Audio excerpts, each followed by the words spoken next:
सभी भक्तजनों को जय श्री कृष्ण। श्री सुखदेव जी कहते हैं, परीक्षित, उस समय ब्रह्मा, शंकर आदि देवता, ऋषि और गंधर्व श्री हरि भगवान के इस कर्म की प्रशंसा करने लगे तथा उनके ऊपर फूलों की वर्षा करने लगे। स्वर्ग में दुंदुभियाँ बजने लगी, गंधर्व नाचने लगे, ऋषि, चारण और सिद्धगण भगवान पुरुषोत्तम की स्तुति करने लगे। इधर वह ग्रह तुरंत ही परम आश्चर्यमय दिव्य शरीर से संपन्न हो गया और ग्रह इसके पहले हू नाम का एक श्रेष्ठ गंधर्व था। देवल के शाप से उसे यह गति प्राप्त हुई थी। अब भगवान की कृपा से वह मुक्त हो गया। उसने सर्वेश्वर भगवान के चरणों में सिर रखकर प्रणाम किया। इसके बाद वह भगवान के सुख का गान करने लगा। वास्तव में अविनाशी भगवान ही सर्वश्रेष्ठ कीर्ति से संपन्न है। उन्हीं के गुण और मनोहर लीलाएं गान करने योग्य हैं। भगवान के कृपा पूर्ण स्पर्श से उसके सारे पाप ताप नष्ट हो गए। उसने भगवान की परिक्रमा करके उनके चरणों में प्रणाम किया और सबके देखते देखते अपने लोक की यात्रा की। गजेंद्र भी भगवान का स्पर्श प्राप्त होते ही अज्ञान के बंधन से मुक्त हो गया। उसे भगवान का ही रूप प्राप्त हो गया।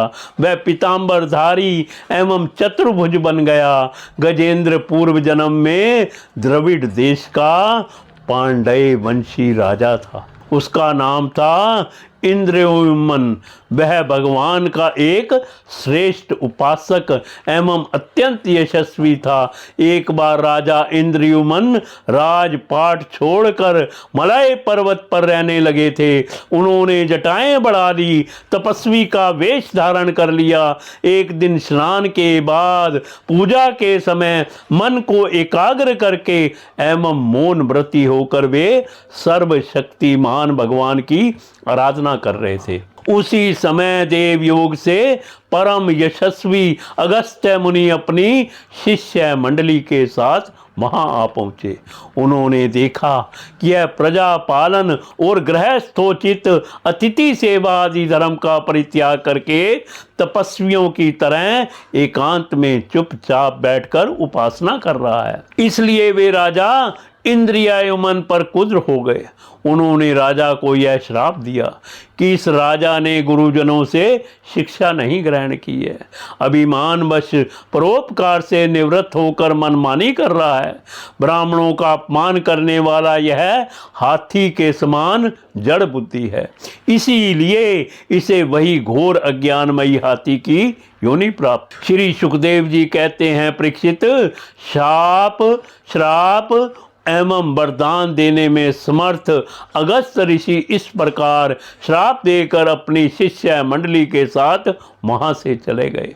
राजश्री इंद्रियमन ने यह समझकर संतोष किया, यह मेरा प्रारब्ध ही था। इसके बाद आत्मा की विस्मृति करा देने वाली हाथी की योनि उन्हें प्राप्त हुई। परंतु भगवान की आराधना का ऐसा प्रभाव है कि हाथी होने पर भी उन्हें भगवान की स्मृति हो गई। भगवान श्री हरि ने इस प्रकार गजेंद्र का उद्धार करके उसे अपना पार्षद बना लिया। गंधर्व, ऋषि, देवता उनकी इस लीला का गान करने लगे और वे पार्षद रूप गजेंद्र को साथ ले गरुड़ पर सवार होकर अपने अलौकिक धाम को चले गए।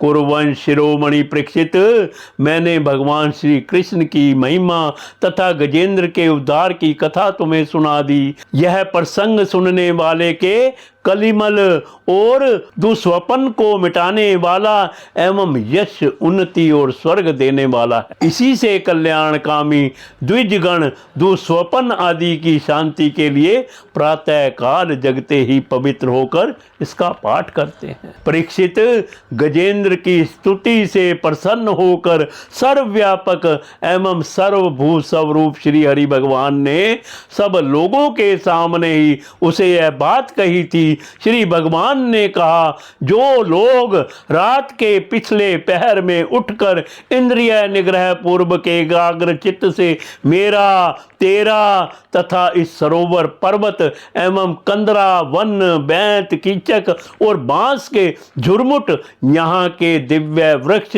तथा पर्वत शिखर, मेरे ब्रह्मा जी और शिव जी के निवास स्थान, मेरे प्यारे धाम श्रीर सागर, प्रकाशमय श्वेत द्वीप, श्री वत्स कौस्तुभमणि, वनमाला, मेरी कोमोद की गदा, सुदर्शन चक्र, 5 जन्य शंख, पक्षीराज गरुड़, मेरे सूक्ष्म कला स्वरूप शेष जी, मेरे आश्रय में रहने वाली लक्ष्मी देवी, ब्रह्मा जी, देव ऋषि नारद, शंकर जी तथा भक्तराज प्रहलाद, मत्स्य, कच्छप, वराह आदि अवतारों में किए हुए मेरे अनंत पुण्यमय चरित्र, सूर्य, चंद्रमा, अग्नि, ओंकार, सत्य, मूल प्रकृति, गौ, ब्राह्मण, अविनाशी, सनातन धर्म, सोम, कश्यप और धर्म की पत्नी दक्ष कन्याएं, गंगा, सरस्वती, अलकनंदा, यमुना, ऐरावताती, भक्त शिरोमणि, ध्रुव, 7 ब्रह्म ऋषि और पवित्र कीर्ति, नल, युधिष्ठिर, जनक आदि महापुरुषों का स्मरण करते हैं, वे समस्त पापों से छूट जाते, क्योंकि ये सब के सब मेरे ही रूप हैं।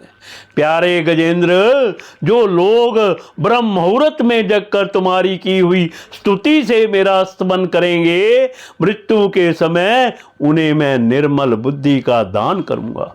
श्री सुखदेव जी कहते हैं, परीक्षित, भगवान श्री कृष्ण ने ऐसा कहकर देवताओं को आनंदित करते हुए अपना श्रेष्ठ शंख बजाया और गरुड़ पर सवार हो गए।